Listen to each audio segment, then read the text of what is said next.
अस्सलाम वालेकुम dear students, उम्मीद है आप सब खैरियत से होंगे।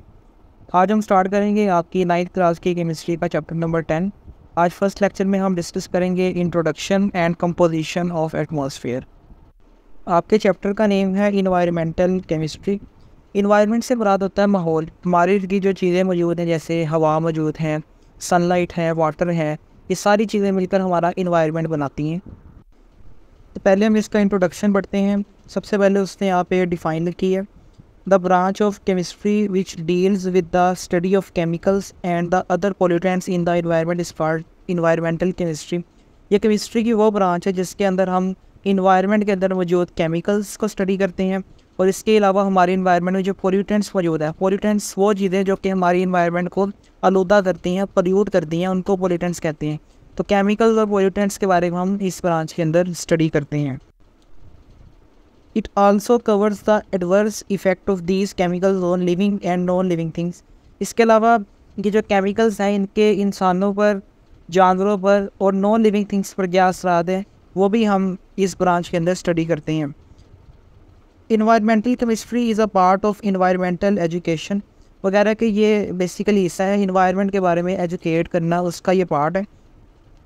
The objective of which is to enlighten the people, particularly the students, about the importance of protection and conservation of our environment।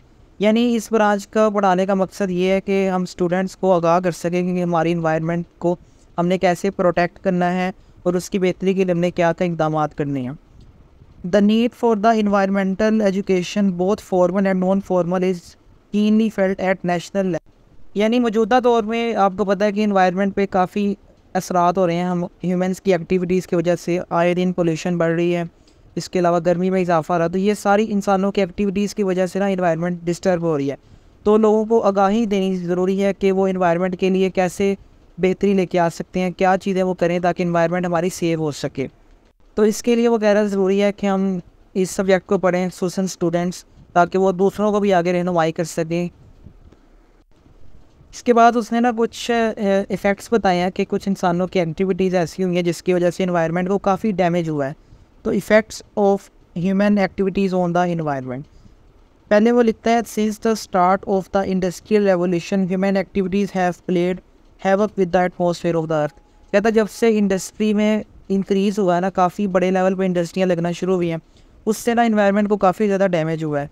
Industry में काफ़ी केमिकल्स बनते हैं, फिर उससे चीज़ें रिलीज़ होती हैं, जहरीले मवाद रिलीज़ होते हैं, जो कि फिर हमारी इन्वायरमेंट को, हमारी फ़िज़ा को आलूदा करते हैं। The gases which are release due to the increasing use of fossil fuels. Fossil fuels से मुराद होती हैं तीन चीज़ें, जिसमें नेचुरल गैस आती है जो ज़मीन से निकल रही है, कोयला निकल रहा है, पेट्रोलियम निकल रहा है, ये तीनों चीज़ें मिलकर फॉसिल फ्यूल्स बनाते हैं। have polluted the atmosphere up to such extent that is difficult to breathe air in some areas of metropolitan cities।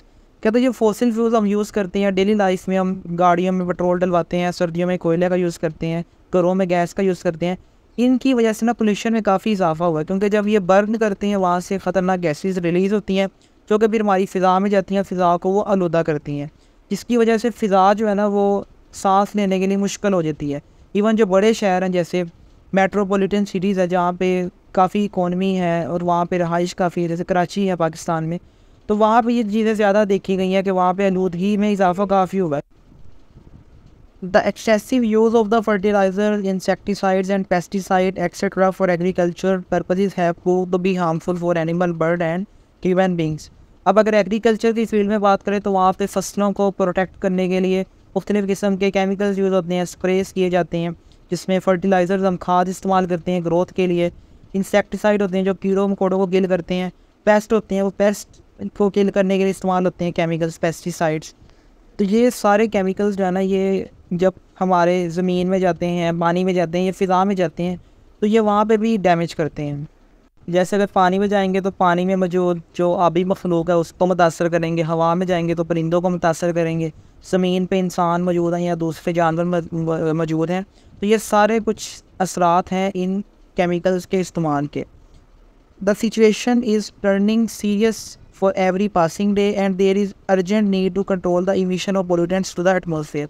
कहता वक्त के साथ ना इन चीज़ों में इजाफा हो रहा है, जिसकी वजह से रिस्क काफ़ी बढ़ रहा है हमारी इन्वायरमेंट का। तो इसलिए ज़रूरी है कि हम चीज़ों को कंट्रोल करें। ये जो पॉल्यूटेंट्स हैं जो कि हमारी फ़िज़ा में जा रहे हैं और उसको डैमेज कर रहे हैं, तो इनका जो फैलाव है उसको कम से कम करें हम, इसके लिए इक़दामात ज़रूरी हो गए। नेक्स्ट टॉपिक है कंपोजिशन ऑफ एटमॉस्फेयर। पहले उसने डिफ़ाइन किया है एटमॉस्फेयर क्या होती है। Earth is covered with a blanket of air called the atmosphere. हमारी जो ज़मीन है उसके गिर्द हवा है, उसकी जो लेयर है उसको नाम देते हैं एटमॉस्फेयर का। जैसे अगर आप ये डायग्राम देखें तो यहाँ पे ये अर्थ मौजूद है, इस अर्थ के गिर्द ये जो लेयर्स आपको दिख रही हैं ये सारी मिलकर बना रही हैं एटमॉस्फेयर। तो एटमॉस्फेयर में कई लेयर्स होती हैं, हवा की ना कई लेयर्स होती हैं जो कि मिलकर हम उसको एटमॉस्फेयर का नाम देते हैं। Which is made up of several layers of gases. हमारी जो एटमॉस्फेयर है उसमें काफ़ी लेयर्स होती हैं, जैसे आप देखें तो ट्रोपोस्फियर है, फिर स्ट्रेटोस्फियर है, फिर मीजोस्फियर है, थर्मोस्फियर। तो ये सारी लेयर्स हैं जो कि मिलकर हमारी एटमॉस्फेयर को बना रही हैं। Air is essential for life on earth, for animals to breathe and for plants to make their food. It contains more nitrogen than any other gas. अब हमारी एटमॉस्फेयर में मेनली हवा मौजूद है। हवा जो है वो हम समझ लें कि ज़रूरी है हर एक चीज़ के लिए, चाहे वो इंसान है चाहे वो एनिमल्स हैं। हम उसमें सांस लेते हैं, प्लांट्स जो उसको यूज़ करते हैं, एनिमल्स भी उसको यूज़ करते हैं, तो ये हमारे लिए ज़रूरी है लाइफ के लिए। It contains more nitrogen than any other gas. फिर उसने बताया कि हवा के अंदर काफ़ी गैसेस होती हैं, ये मिक्सचर होता है हवा बेसिकली। इसमें ऑक्सीजन भी है, नाइट्रोजन गैस भी है, हीलियम भी है, कार्बन डाइऑक्साइड भी है, लेकिन जो ज़्यादा इसमें परसेंटेज है ना वो है नाइट्रोजन गैस की। नेक्स्ट उसने कंपोनेंट्स बताया कि जो हमारी एटमॉस्फेयर है उसमें कौन कौन से कंपोनेंट्स शामिल हैं। The components of the atmosphere may be divided into major and minor constituents. जो हमारे एटमॉस्फेयर है उसके कंपोनेंट को उसने दो कैटेगरीज बनाई हैं, एक को उसने नाम दिया मेजर और एक है माइनर। मेजर होते हैं जो ज़्यादा मिकदार में हों या जो ज़्यादा ज़रूरी हों, और माइनर है जो थोड़ी मिकदार में अवेलेबल होती हैं। The amount of the gases in the air varies slightly from place to place, season to season and day to night. अब कहता है ये जो हमने कंपोजिशन देखनी है ये फ़िक्स नहीं है, बाज़ का ये चेंज भी हो जाती है। ये डिपेंड करता है कि इलाका कौन सा है, जगह कौन से है, इसके अलावा सीज़न कौन सा है, और तीसरे नंबर पे टाइम क्या है, दिन है या रात। तो इसमें थोड़ी बहुत चेंजेस आ जाती हैं। The percentage of these constituents by volume are given below. अब इसने जो एटमॉस्फेयर के कंपोनेंट्स हैं उसकी यहाँ पे परसेंटेजेस मेंशन की हुई है। अगर आप देखें तो ये सारे हैं मेजर कंपोनेंट, जिसमें नाइट्रोजन शामिल है, ऑक्सीजन है और आर्गोन है। नाइट्रोजन जो है वो 78% है, ऑक्सीजन 21% है और आर्गोन जो है वो 0.934% है। अगर हम माइनर कॉन्स्टिट्यूएंट्स की बात करें तो उसमें कार्बन डाइऑक्साइड है, नोबल गैसेज हैं और वाटर वेपर्स हैं। नोबल गैसेज में देखें तो वो सिर्फ 1% है, कार्बन डाइऑक्साइड उससे भी कम है 0.04%, और जो वाटर वेपर्स हैं वो डिपेंड करता है कि हमारी फ़िज़ा में नमी कितनी है, तो ये उस पर डिपेंड कर रहा होता है। तो ये सारे कंपोनेंट्स वो हैं जो कि मिलकर हमारी फ़िज़ा को बनाते हैं। नेक्स्ट उसने दो क्वेश्चन आपके टॉपिक के साथ दिए हुए हैं। क्वेश्चन नंबर 1 है at which time of the day and night you expect humidity to be maximum.